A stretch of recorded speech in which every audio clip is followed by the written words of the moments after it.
हो, शौचालय देना हो, बैंक अकाउंट देना हो, 5 लाख तक की स्वास्थ्य सुविधाएं देनी हो, सस्ता अनाज देना हो, गैस देना हो, तो जिसमें डायरेक्ट बेनिफिशियरी ट्रांसफ़र हो सकता है वो योजनाएं तो अच्छी चली।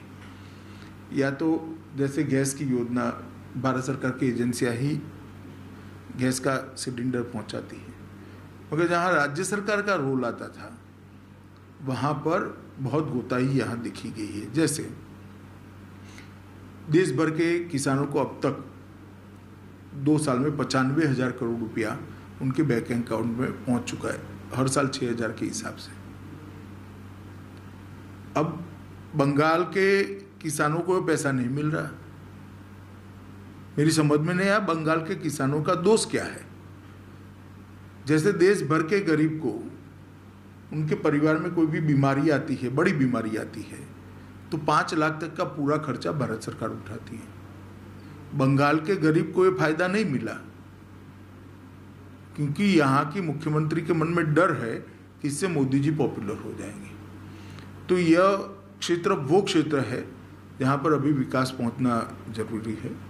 वैसे तो आज मैं भारतीय जनता पार्टी के संगठनात्मक रिव्यू के लिए और संगठनात्मक विस्तार के लिए यहाँ पर आया था, परंतु रोड पर आते जाते जिस प्रकार की भीड़ और जिस प्रकार का लोगों का प्यार दिखा है, 2 चीज़ें स्पष्ट हो जाती हैं कि लोगों के मन में ममता जी के प्रति बड़ा गुस्सा है और लोग यही आस लगाकर बैठे हैं कब चुनाव आए, कब परिवर्तन करे और कब मोदी जी के साथ हमारा तार सीधा जुड़ जाए। अमित भाई, चतुराडीह गांव में अभी हमने देखा कि जब आप खाना खा रहे थे, पत्ते पर आपने भोजन किया, उनके घर में जाकर भोजन किया, जब आप हाथ मुंह धोने जा रहे थे साफ करने, तो बुजुर्ग महिला ने आपका चेहरा साफ किया।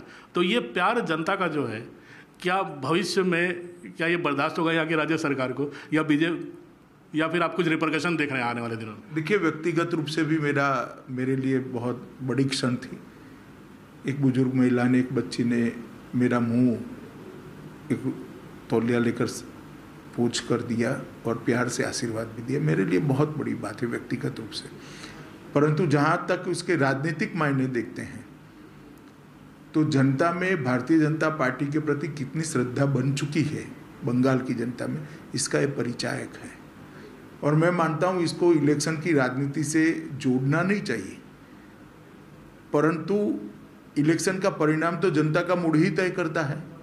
यहाँ जनता का मूड क्या बन चुका है ये इससे मालूम पड़ता है। अमित भाई, कल आप मटुआ समाज के लोगों के साथ भी आप कल भोजन करेंगे। ये समुदाय ये भी काफ़ी नेग्लेक्टेड रहा है, लेकिन ये सब सुनने के बाद ममता दीदी काफ़ी हरकत में आ गई। उन्होंने कहा कि वो सबसे ज़्यादा शुभचिंतक हैं मटुआ समाज की, उनको पूरी तरह से उन्होंने रिसेटल किया है, वो आदिवासियों की ज़मीन के पट्टे देने की बात करने लगी हैं। तो आपको लगता है कि आप लोगों को निगेट करने के लिए उन्होंने एक्शन फिर शुरू कर दिया? देखिए, अगर इतनी बड़ी शुभचिंतक ही थी तो अब क्यों बोलना पड़ रहा है? अगर बहुत कुछ किया है तो बोलने की ज़रूरत नहीं, मटुआ समाज जानता होगा। खैर, अच्छा है, अभी भी चिंता करे, 5-6 महीना बाकी है, बाद में जाना ही है, जितना बन पड़े उतनी चिंता करे, हमारे लिए तो अच्छा ही है भाई, सबका भला होगा। परंतु मैं मानता हूं कि जिस प्रकार से 70 साल से मटुआ समाज के लोगों के साथ अन्याय हुआ है, भारतीय जनता पार्टी इसका परिमार्जन भी करेगी और उनको सम्मान भी दिलाएगी। तो नेशनल सिटीजनशिप रजिस्टर वगैरह जो है यहाँ लागू करने का बीजेपी सरकार, मटुआ समाज की समस्या नेशनल सिटीजनशिप रजिस्टर नहीं है, उनकी समस्या सिटीजनशिप है। और ये तो हमने 2017 में ही उनको परमानेंट लंबे समय तक रहने के लिए यहाँ व्यवस्था दी है और अब सिटीजनशिप एक्ट भी पारित हुआ है। अमित भाई, राजनीतिक हिंसा के लिए बंगाल जाना जाता है, केरल से भी ज़्यादा राजनीतिक हिंसा हो रही है। मुकुल दा यहाँ बैठे हैं, कैलाश जी आपके साथ लगातार घूम रहे हैं, लगातार ये लोग राष्ट्रपति शासन की मांग करते हैं कि उसके बिना यहाँ चुनाव संभव ही नहीं है। क्या कहना, आप तो गृह मंत्री हैं देश के? देखिए, राष्ट्रपति शासन लगाना है नहीं लगाना, राज्यपाल की रिपोर्ट, संविधान की धाराएं और संविधान का स्पिरिट, ये सबको मिलकर तय होता है। ये कोई मैं सार्वजनिक इंटरव्यू के अंदर कह नहीं सकता। परंतु जो बंगाल भारतीय जनता पार्टी की मांग है, वो एक प्रकार से जो स्थिति का बंगाल भारतीय जनता पार्टी वर्णन कर रही है वो सही है। यहाँ पर 100 से ज़्यादा भारतीय जनता पार्टी के कार्यकर्ता मारे गए हैं, ना इन्वेस्टिगेशन होता है, ना अरेस्ट होते हैं, एक के बाद एक भारतीय जनता पार्टी के कार्यकर्ता मारे जाते हैं। कल मैं एयरपोर्ट पर एक परिवार को मिला, हमारे कार्यकर्ता का, अपने परिवार के बच्चे का पोस्टमार्टम कराने के लिए बाप ने हाईकोर्ट में जाना पड़ता है कि भाई मेरे बच्चे की हत्या हुई, पुलिस पोस्टमार्टम नहीं कर रही है। हाईकोर्ट ऑर्डर करती है, बाद में भी नहीं करते तो कंटेम्प्ट लेकर जाना पड़ता है। और आज शायद पोस्टमार्टम करने का ऑर्डर अंतिम तिथि दी है, हो सकता है आज हो जाए पोस्टमार्टम। यही डर बीजेपी के वर्कर्स को नहीं लगेगा आने वाले दिनों में? इस हिंसा का डर, बूथ के लेवल पर मार पिटाई का डर। देखिए, हम ऐसे डरते होते तो छोटी पार्टी से विश्व की सबसे बड़ी पार्टी ना बनते। हमारी पार्टी का इतिहास बलिदानों से भरा पड़ा है, संघर्षों से भरा पड़ा है। भारतीय जनता पार्टी का कार्यकर्ता इससे डरता नहीं है। हम जितने अत्याचार बढ़ेंगे, संघर्ष और बढ़ाएंगे, हमारा परिश्रम और बढ़ाएंगे और परिवर्तन बंगाल में सुनिश्चित है। 2/3 बहुमत के साथ मोदी जी के नेतृत्व में यहाँ पर सरकार बनने जा रही है। दिल्ली में नरेंद्र भाई मोदी और बंगाल में वो जनता तय कर लेगी, आप चिंता मत करो। समय पे आपको भी मालूम पड़ जाएगा, देश को भी मालूम पड़ जाएगा। अगर जनता कोई चेहरा, आप लोग चेहरा देंगे या नहीं? हम चेहरे का नाम नहीं पूछ रहे, अभी तय नहीं हुआ है। और वो तो राष्ट्रीय अध्यक्ष जी के नेतृत्व में हमारा इलेक्शन कमेटी ही तय करता है। उचित समय पर इसका फैसला जरूरी है तो राष्ट्रीय अध्यक्ष जी लेंगे।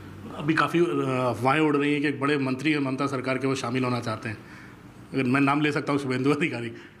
मेरे मुझसे कभी कोई बात नहीं हुई, ये तो स्टेट यूनिट का अफेयर्स है, मगर मुझसे कोई बात नहीं हुई, ना संपर्क है मेरा। तो चुनाव तक अगर कोई आना चाहे, उनकी नीतियों से दुखी होकर, तो आप लोग स्वागत करेंगे? काफ़ी सारे लोग आए हैं, हम तो चुनाव के बाद भी स्वागत करेंगे।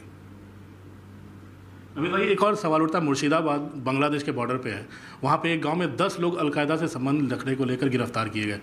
क्या ये अलार्मिंग सिचुएशन है अगर बांग्लादेश के बॉर्डर पर, अगर यहाँ पे इस तरह से? देखिए, चिंताजनक स्थिति तो है ही। जिस प्रकार से घुसपैठ चल रही है और जिस प्रकार से वोटों के अपीसमेंट के लिए पुलिस का और सरकार का संरक्षण मिल रहा है, मैं मानता हूँ इसके कारण देश की सुरक्षा भी खतरे में है और कानून और व्यवस्था भी चरमराई हुई। क्योंकि पाकिस्तान लगातार नए नए उपाय खोज रहा है आतंकियों को भेजने के, तो बांग्लादेश रूट एक नया जो मुर्शिदाबाद के एकदम बॉर्डर पे अगर ऐसा मिल रहा है अमित भाई, तो क्या आप लोग सतर्क हैं, हमारी सरकार? जी, केंद्रीय की एजेंसियां पूरी सतर्क है और हम पैनी नज़र रखे हुए हैं, परंतु राज्य प्रशासन का जो साथ मिलना चाहिए वो नहीं मिल रहा है।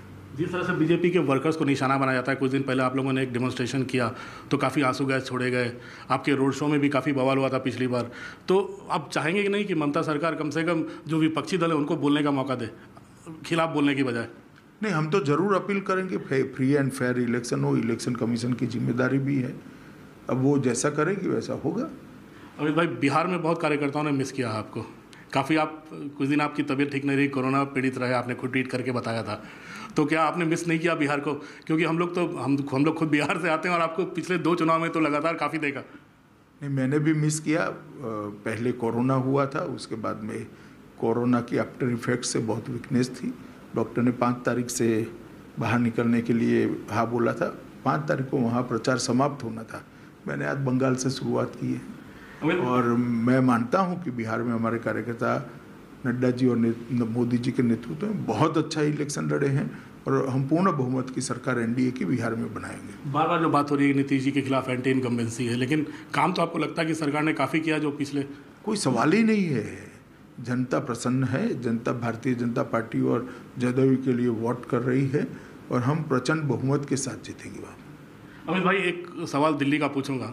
काफ़ी रिक्तियां हो गई थी मंत्रिमंडल में, काफ़ी मंत्रियों को 4-4, 5-5 मंत्रालय संभालना पड़ रहा है।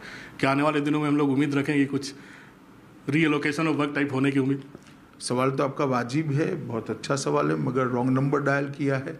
इसका जवाब देश के प्रधानमंत्री ही दे सकते हैं, मैं नहीं दे सकता। बहुत बहुत धन्यवाद आपका। धन्यवाद अमित भाई। कैमरामैन पंकज तोमर के साथ अमिताभ सिन्हा, बांकुरा, न्यूज़ 18 इंडिया। तो देश के गृह मंत्री बात कर रहे थे, पश्चिम बंगाल के 2 दिनों के दौरे पर पहुंचे हैं और बांकुड़ा में वो आदिवासी परिवार के बीच गए और वहां जमीन पर बैठकर पत्तल पर खाना खाया, जिसकी तस्वीरें भी हम आपको दिखा रहे हैं। लेकिन साफ संदेश ये कि ममता सरकार से पश्चिम बंगाल की जनता आजिज आ चुकी है और अब वो बदलाव चाहती है और उस बदलाव की आवाज अमित शाह ने खुद महसूस की है, जो वो हमारे इंटरव्यू में बता रहे थे।